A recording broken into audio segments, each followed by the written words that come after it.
itu sederhana. Kalau kita mau bergerak, aktivitas, datang rezeki. Ya. Anda lapar, haus. Kalau diam aja nggak akan selesai hausnya. Tapi kalau Anda ke belakang tanya, Pak, maaf saya tuh haus sekali. Keluarlah air minum dari DKM. Ya kan? Tapi saya juga lapar, Pak. Emang Bapak nggak bawa makanan ke sini? Enggak, keluarlah kemudian makanan. Jadi kalau kita mau bergerak, ada itu rezeki. Anda keluar tuh. Begitu di perempatan jalan kan orang cuman prit, Anda parkir. Tiba-tiba dengan peluit itu baru keluar sedikit, prit. Kadang dia nggak pakai peluit sekarang itu. Mundur, balas kiri, gitu kan? Kita tanya kenapa emang yang kanan kan selalu dibalas sama yang kiri. Balas kiri, balas jalan. Dengan kalimat gitu aja Anda mengeluarkan uang kan? Kasih oleh Anda 2.000. Makasih Pak. Kasih 5.000. Makasih Om. Ya? Udah pindah tuh. Kasih 10.000. Makasih Bos, gitu kan? Ya kan? Kebayang ya? Jadi kalau kita mau bergerak, sebetulnya rezeki itu turun. Hanya nanti ada yang diakumulasikan, ada yang diberikan seketika. Ada yang sifatnya akumulatif. Sebetulnya hasil ikhtiar Anda hari ini, cuman mungkin diberikannya besok. Pernah nggak Anda cari pekerjaan? Bahasa manusia ditolak di sini, tolak di situ, tolak di sini. Pernah ya begitu ya? Tapi tiba-tiba setelah seminggu, 2 minggu, 1 bulan, Anda mendapatkan pekerjaan yang tawaran gajinya di luar ekspektasi Anda. Pak mau nggak nih? Ada peluang 9 juta. Ternyata itu hasil ikhtiar Anda dari hari pertama, kedua, ketiga dapatnya itu. Paham sekarang ya? Itu hukum pertama. Jadi nggak bisa mendapatkan rezeki dengan diam. Selalu ada ikhtiar. Tapi jangan sampai ikhtiar itu, awas. Ditempuh dengan bentuk yang negatif. Atau didapatkan dengan cara ikhtiar misalnya, maaf ya, bukan dalam gerak yang positif. Negatif itu kan bisa maksiat, ya, atau pengertian yang kedua tidak bergerak sehingga sakit. Dengan sakit itu rezeki datang. Paham nggak? Anda nggak minum sampai sakit, tuh kan? Nah, begitu sakit tiba-tiba datang orang nengok, bawa buah, gitu kan? Bawa makanan. Jangan diikhtiarkan dengan sakit untuk mendapatkan itu. Paham? Atau yang kedua dengan cara maksiat. Seseorang menempuh maksiat, menempuh cara yang tidak dibenarkan, yang menimbulkan persoalan. Sesuatu yang menimbulkan persoalan, kemudian persoalan itu bisa diurai sehingga lurus kembali, keadaan yang lurus benar gak ada soalnya, itu disebut dengan halal namanya. Dari kata ahalla yuhillu. Kata ahalla dari kata halla. Orang Arab kalau mengatakan hillul mushkilah artinya, atau hillul ahbal, benang yang kusut bisa diurai lagi. Sehingga dia menjadi lurus. Sesuatu yang lurus yang tidak ada persoalan yang disebut dengan halal namanya. Jelas? Nah maka ketika Anda menempuh mencari rezeki ini, carilah yang lurus-lurus saja.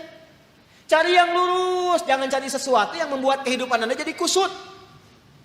Karena itu segala bentuk pintu yang mengantarkan pada kekusutan hidup, yang memungkinkan Anda menjadikan hidup bermasalah, dilarang oleh Allah. Jangan lakukan ini, jangan kerjakan ini. Lawan dari sesuatu yang lurus, yang larangannya ditampilkan sehingga mencegah kita dari kesulitan, disebut haram namanya. Karena itu dihadirkan lawan halal itu dengan haram. Halal pada asalnya menunjuk pada keadaan lurusnya, sedangkan haram hukum pencegahannya. Saking sayangnya Allah kepada kita, saya inginkan hidupmu itu lurus, jangan ada masalah. Jangan sampai kamu bapaknya yang korupsi, anaknya yang dibully. Jangan sampai bapaknya yang bermasalah, anaknya yang di sekolah yang diserang oleh teman-temannya. Anak SD diteriaki, bapak kamu koruptor ya, bapak kamu koruptor ya. Apa Anda tega melihat anak Anda bermasalah di sekolahnya hanya karena perbuatan bapaknya? Tuh. Maka kata Allah yang lurus-lurus saja. Gak usah menipu, gak usah korupsi, gak usah nyogok, lurus aja. Kan tadi tahu rizkinya sudah ditentukan, gak akan tertukar. Besok meninggal juga kok. Mau meninggal besok? Paham nggak?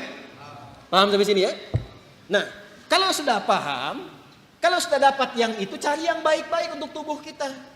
Tadi jangan sampai mendapatkan sesuatu, betul cara dapatnya halal.